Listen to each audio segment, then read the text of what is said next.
ইরানে হামলা হলে জবাব দেবে কাতাইব হিজবুল্লাহ। আমিরাতের সঙ্গে সব চুক্তি বাতিল করল সোমালিয়া, কারণ কি? গাজায় নিহত ছাড়াল ৭১,৪০০। ইরানের সঙ্গে বাণিজ্য করলে ২৫% শুল্ক আরোপের হুমকি ট্রাম্পের। এবার রাজপথে নামলেন ইরানের প্রেসিডেন্ট। ইরানে যুক্তরাষ্ট্র হামলা চালালে তার জবাব দেওয়া হবে বলে হুঁশিয়ারি দিয়েছে ইরাক ভিত্তিক সশস্ত্র গোষ্ঠী কাতাইব হিজবুল্লাহ। সোমবার এক বিবৃতিতে সংগঠনটির মহাসচিব আবু হুসেইন আল হামিদাভি বলেন, যুক্তরাষ্ট্র যদি ইরানের বিরুদ্ধে যুদ্ধ শুরু করে তাহলে কাতাইব হিজবুল্লাহ ইরানি জনগণের পাশে দাঁড়াবে। তিনি বলেন, মধ্যপ্রাচ্যে বর্তমানে সত্য ও মিথ্যার শক্তির মধ্যে নতুন সংঘাত শুরু হয়েছে, যার নেতৃত্ব দিচ্ছে যুক্তরাষ্ট্র। ইরানের বিরুদ্ধে যুদ্ধ শুরু করা ওয়াশিংটনের জন্য সহজ হবে না এবং এর বড় মূল্য দিতে হবে বলেও সতর্ক করেন তিনি। আল হামিদাভি আরও জানান যে কোনো পরিস্থিতিতে কাতাইব হিজবুল্লাহ ইরান ও এর জনগণের প্রতি সমর্থন অব্যাহত রাখবে। উল্লেখ্য, যুক্তরাষ্ট্র ২০০৯ সালে কাতাইব হিজবুল্লাহকে সন্ত্রাসী সংগঠন হিসেবে তালিকাভুক্ত করে।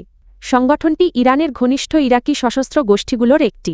এর আগে যুক্তরাষ্ট্র অভিযোগ করেছে ইরানের বিক্ষোভ দমনে তেহরান লেবাননের হিজবুল্লাহ ও ইরাকের সশস্ত্র গোষ্ঠীগুলোর সহায়তা নিচ্ছে। সংযুক্ত আরব আমিরাতের ইউএই সঙ্গে করা সব ধরনের চুক্তি বাতিল করেছে সোমালিয়া। সোমবার দেশটির সরকার এ সিদ্ধান্তের কথা জানায়। বাতিল হওয়া চুক্তিগুলোর মধ্যে রয়েছে বন্দর পরিচালনা, নিরাপত্তা সহযোগিতা ও প্রতিরক্ষা সংক্রান্ত সব সমঝোতা। বিশেষভাবে বারবেরাপসাসো ও কিশমায় বন্দরের সঙ্গে সংশ্লিষ্ট চুক্তিগুলো বাতিল করা হয়েছে। সোমালিয়ার প্রতিরক্ষামন্ত্রী আহমেদ মোয়াল্লিম ফিকি বলেন, ইউএই-এর কিছু কর্মকাণ্ড সোমালিয়ার সার্বভৌমত্ব, জাতীয় ঐক্য ও রাজনৈতিক স্বাধীনতাকে ক্ষতিগ্রস্ত করছে। এমন বিশ্বাসযোগ্য তথ্যের ভিত্তিতেই এই সিদ্ধান্ত নেওয়া হয়েছে।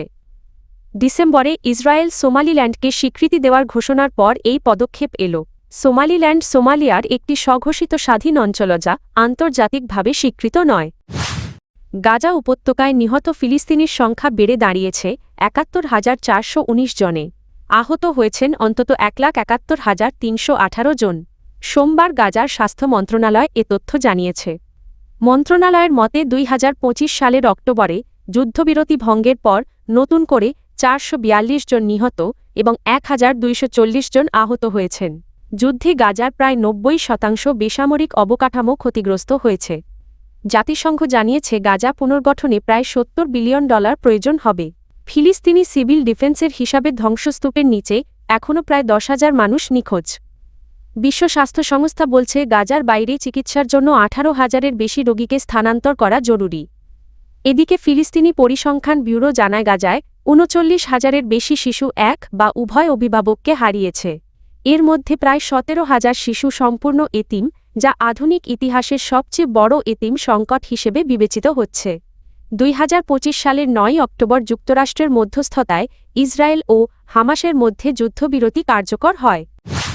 যুক্তরাষ্ট্রের প্রেসিডেন্ট ডোনাল্ড ট্রাম্প ঘোষণা দিয়েছেন, ইরানের সঙ্গে বাণিজ্য করা যে কোনো দেশের ওপর ২৫% শুল্ক আরোপ করা হবে।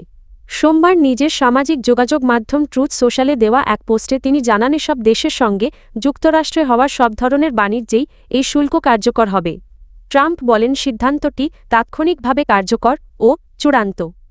এদিকে ইরানে চলমান বিক্ষোভ পরিস্থিতি নিয়ে পরবর্তী পদক্ষেপ নির্ধারণে ট্রাম্প তার জাতীয় নিরাপত্তা দলের সঙ্গে বৈঠক করবেন। তিনি বলেন, ইরান বিষয়ে যুক্তরাষ্ট্রের হাতে খুব শক্তিশালী বিকল্প রয়েছে, যার মধ্যে সামরিক পদক্ষেপের সম্ভাবনাও আছে। হোয়াইট হাউসের মুখপাত্র ক্যারোলিন লেভিট জানান, ইরান প্রশ্নে সিদ্ধান্ত নেওয়ার ক্ষমতা সম্পূর্ণভাবে প্রেসিডেন্টের হাতে। তিনি বলেন, ট্রাম্প কূটনৈতিক সমাধানকে অগ্রাধিকার দিলেও প্রয়োজনে সামরিক শক্তি ব্যবহারে দ্বিধা করবেন না।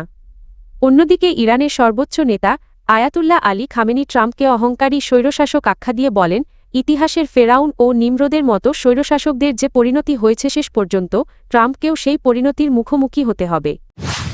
ইরানের রাজধানী তেহরানে সরকারপন্থীদের এক বিশাল সমাবেশে অংশ নিয়েছেন দেশটির প্রেসিডেন্ট মাসুদ পেজেশকিয়ান।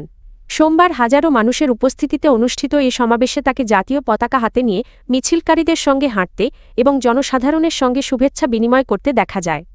আল জাজিরার প্রতিবেদনে বলা হয়েছে, তেহরান সহ ইরানের বিভিন্ন শহরে সরকার সমর্থকরা জাতীয় প্রতিরোধ মিছিল আয়োজন করেন।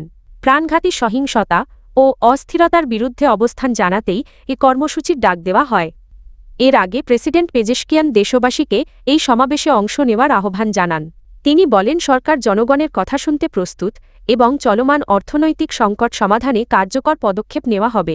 তবে তিনি সতর্ক করে বলেন দাঙ্গাবাজ ও সন্ত্রাসীরা যেন পরিস্থিতির সুযোগ নিয়ে বিশৃঙ্খলা সৃষ্টি করতে না পারে।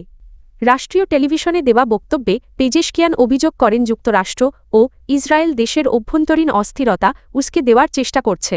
তিনি বলেন অর্থনৈতিক সমস্যা সমাধান সরকারের অগ্রাধিকার হলেও সহিংসতা কোনোভাবেই মেনে নেওয়া হবে না।